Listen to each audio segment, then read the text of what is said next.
Thank you very much. Thank you very much. As Penny mentioned very well, that I'm really happy that that this event is here in Budapest. To be honest, I'm very proud, as Penny mentioned, of my city. This is the city where I'm born, and I really love it, honestly. But I really like to thank you, all your loyalty and hard work, all of you, because you are the most important for us. Because without you, we wouldn't have this event here. We wouldn't have our event anywhere.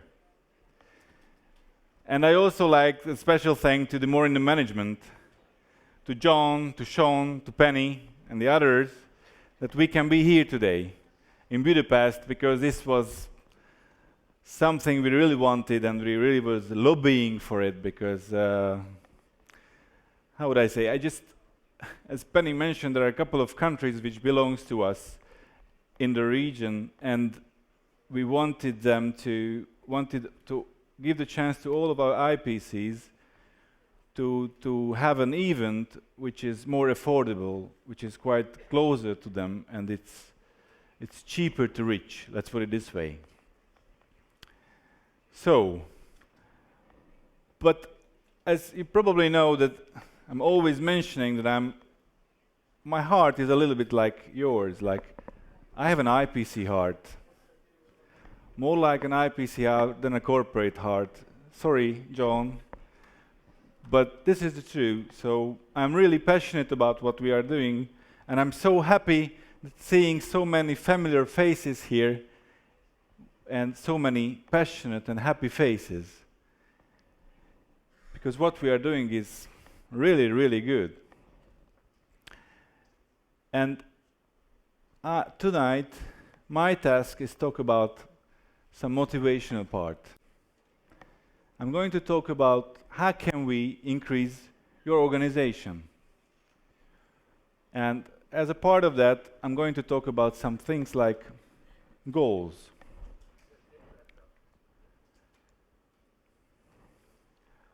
As you can see that I'm a Hungarian guy, so what shall I do with a PPT? I'm not using PowerPoint, I'm using Prezi. Sorry for that. I hope you will enjoy this kind of presentation.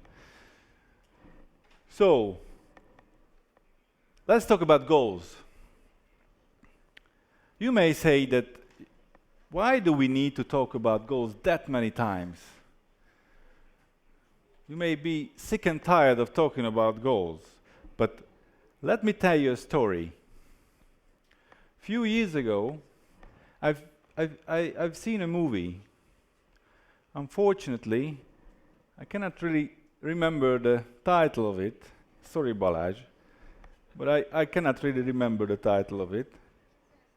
And but it is about a couple who went to a tropical trip to a tropical island, and they really like diving, so they paid in to a diving trip, and they went out with 30 of other people to the open sea with a big boat. And when they arrived out there to the open sea in the middle of nowhere, the boat stopped there, and they agreed with the crew that everybody goes into the water diving, and within 90 minutes, so 1.5 later, everybody should come up, and they will meet up there, and they can go back to the hotel. It's fine, they said. So everybody jumped in. 90 minutes later, most of them were coming out from the water, except for the couple I'm talking about. Unfortunately, it happened to them a very bad luck, because their watch was broken. So they didn't know what's the exact time. So they were in a huge delay. At the very same time, unfortunately, the crew was miscalculating the number of the passengers. So they thought everybody's on the board. So they just left the location and they just went back to the hotel. Few minutes later, they were coming up to the surface, realizing that they left. I mean, they couldn't see the boat. They couldn't even see a land an island, not even a canyon. They could only see this, my friend. It must have been very frightening, to be honest. And I was wondering if it makes sense to start swimming into a randomly chosen direction or not.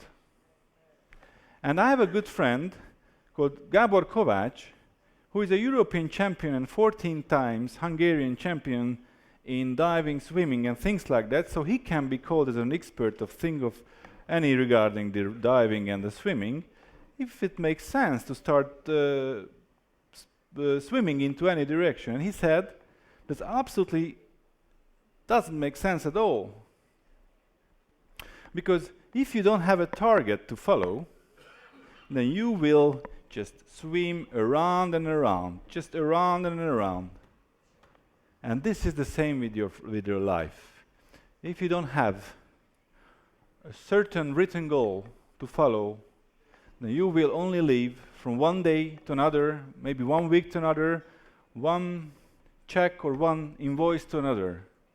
But you will not have any progress. In 1953, in the University of Yale in the United States, they made a survey.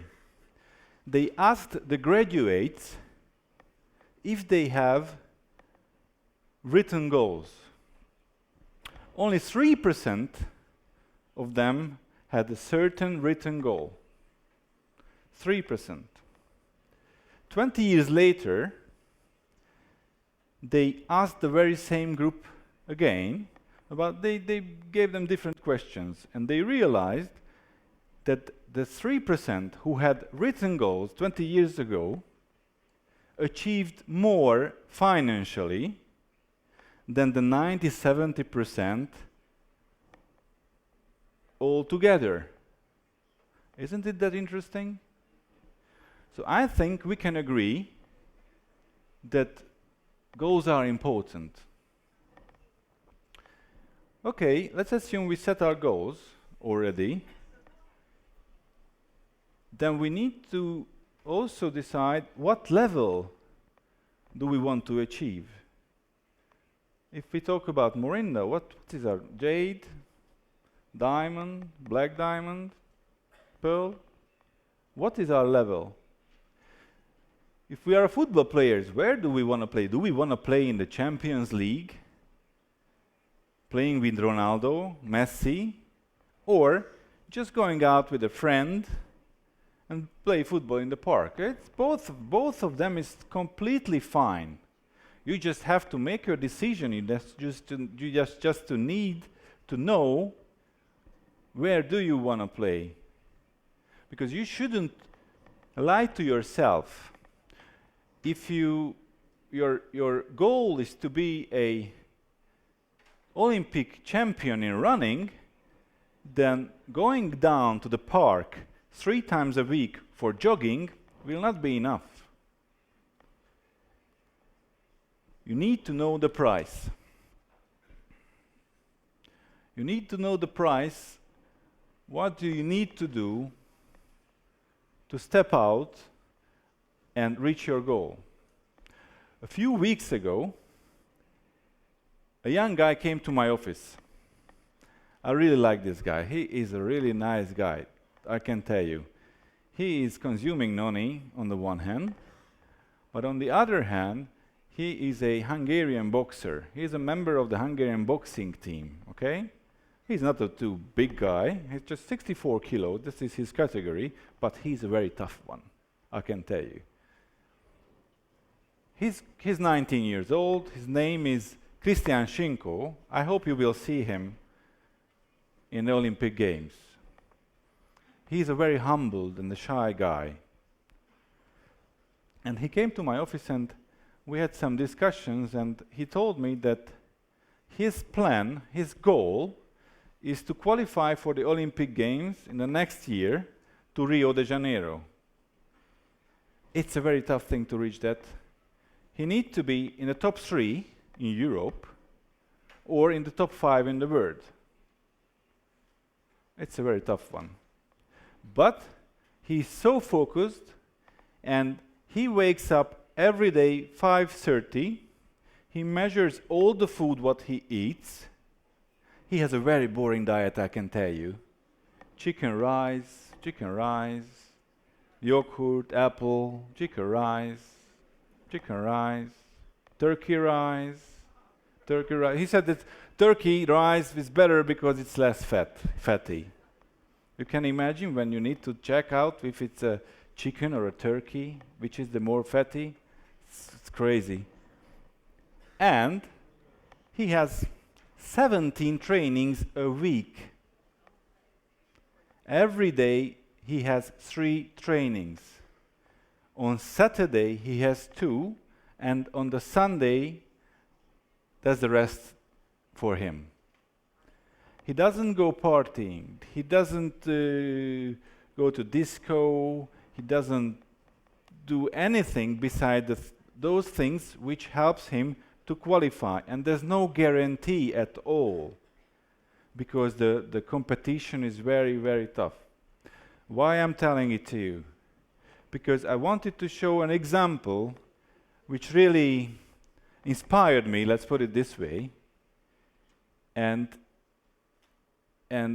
he's still happy, very happy what he's doing, although this is a very tough schedule, and again, what he has all every day, but he knows the price. He has a goal. He goes for it. I think it is amazing. So, we need to know that we cannot expect any better result from the things that we had been doing recently and we didn't have success with. So we probably need to change. Because most of the time, the reason for our failures is that we are doing just small errors every day in our judgments. What do I mean with that? Probably you know all of you know the saying that an apple a day keeps the doctor away. Which basically means that if you eat an apple, you are going to be healthy. Well, actually, is it an easy thing to eat an apple every day? Is it an easy? It's easy. Then there's a question, why doesn't everyone eat an apple every day? Because it's easy not to.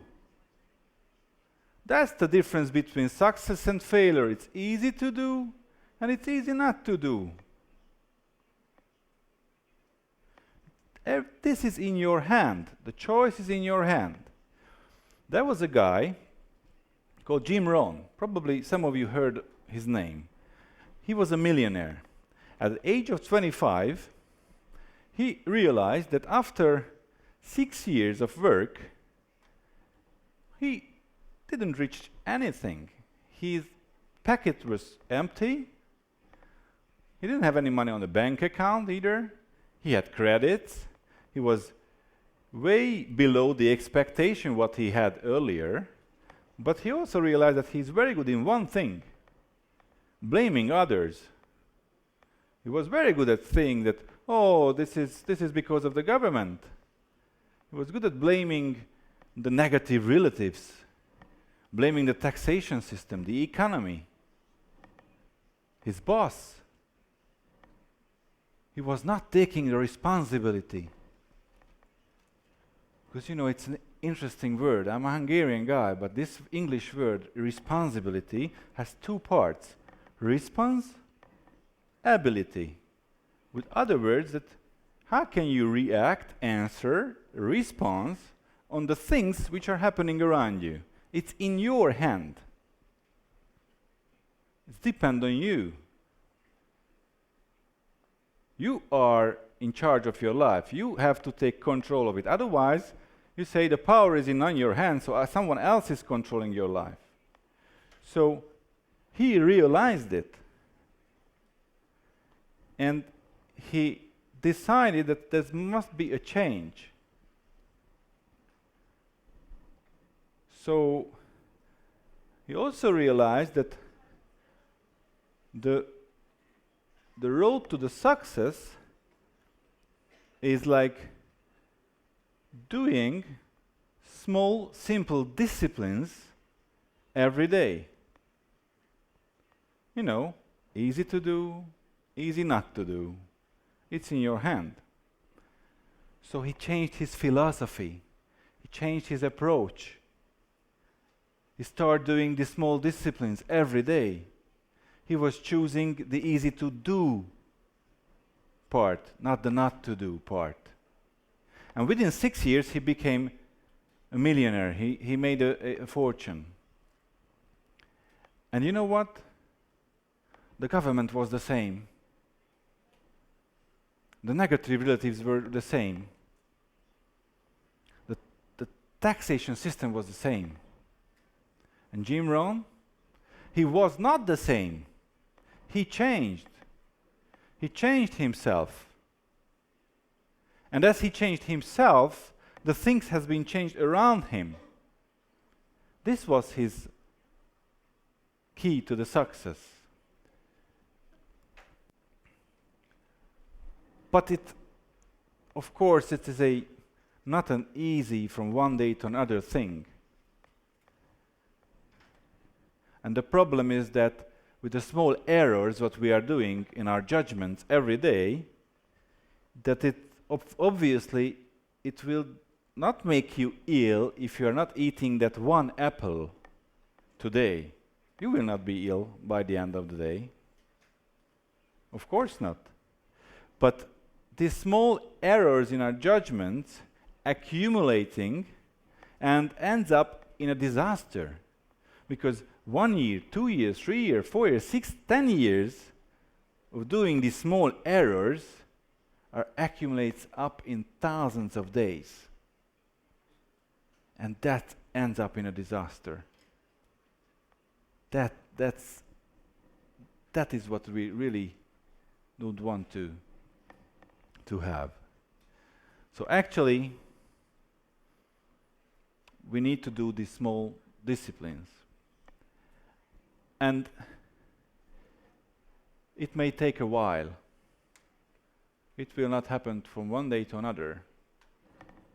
But if you quit, that lasts forever. You should remember that. But as we are here at Morinda, and this is a network marketing company, let's check out what should we do here if we say, okay, I like to do this. What should we do here? What are the small disciplines we need to do? And there are, you can see, a lot of things. I was writing it with blue in order you wouldn't be able to read it because it's not important. I want to talk about just one line that is white, okay? Because it's also important in network marketing to educate yourself, to listen to new things, to make new auto ships, be 100% product user, etc. But today, as I'm talking about the way to increase the size of the organization, let's talk about how can you meet 15 new people every month. Okay, you can say to me that you're right. I am fed up with doing my small errors every day, and I'm open for doing these small disciplines, and because I really want to have success, but I can't do it. I can't do it because people hate MLM. I don't like when they say no to me. People don't like when we are trying to sell them something, etc., etc., etc. When you are saying that and thinking that, do you really believe in what you are doing?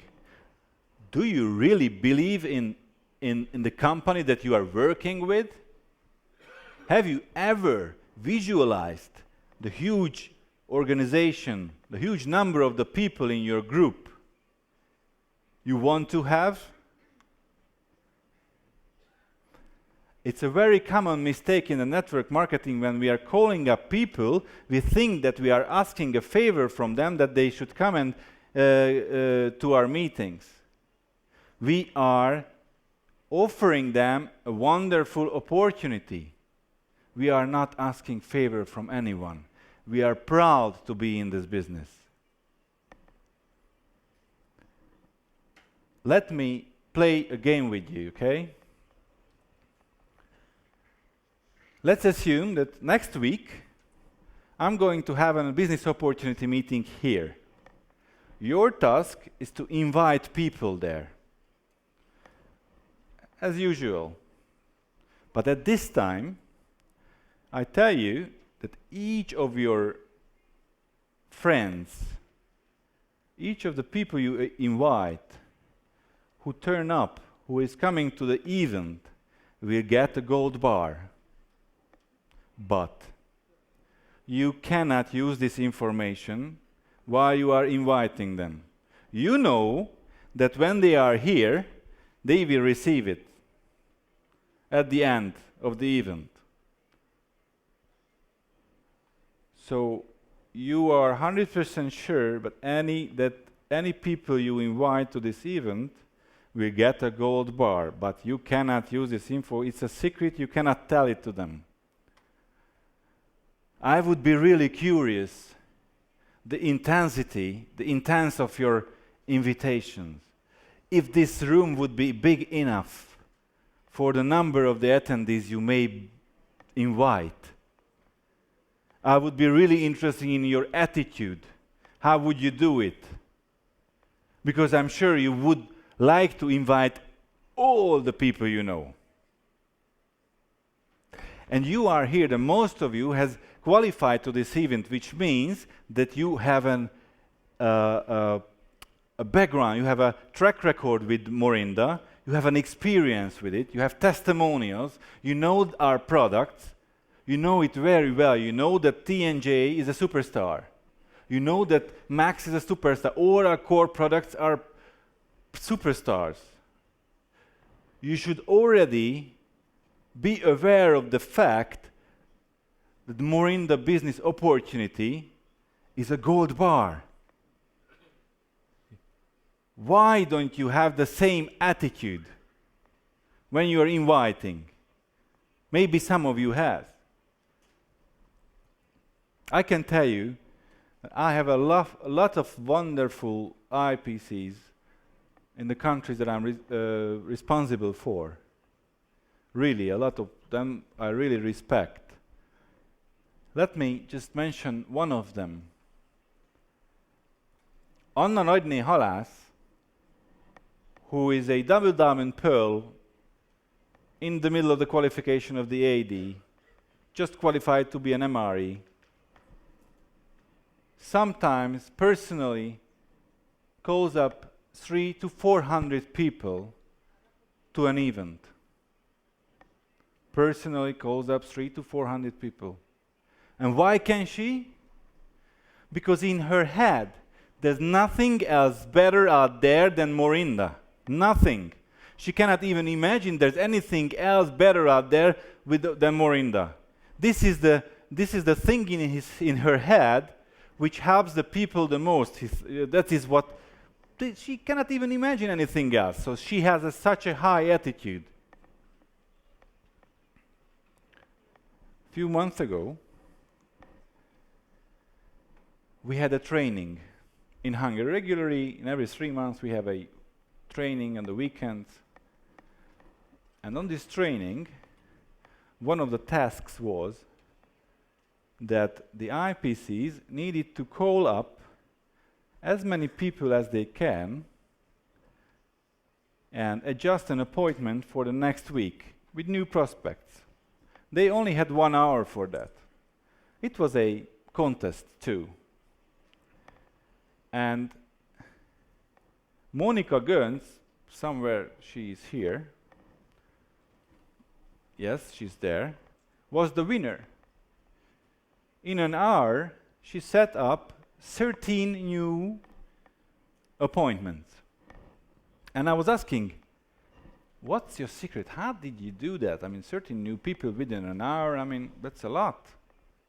And she said, I had a belief in the product because I'm using it for a while, so I know this is great and good. And I was not even thinking about that they can say no to me, because she was in a mood like, ah. So I take action and I called as many people up as I could.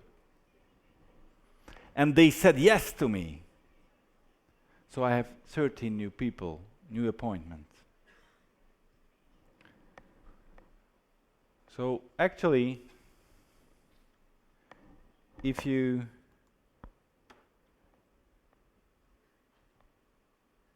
set up your goals,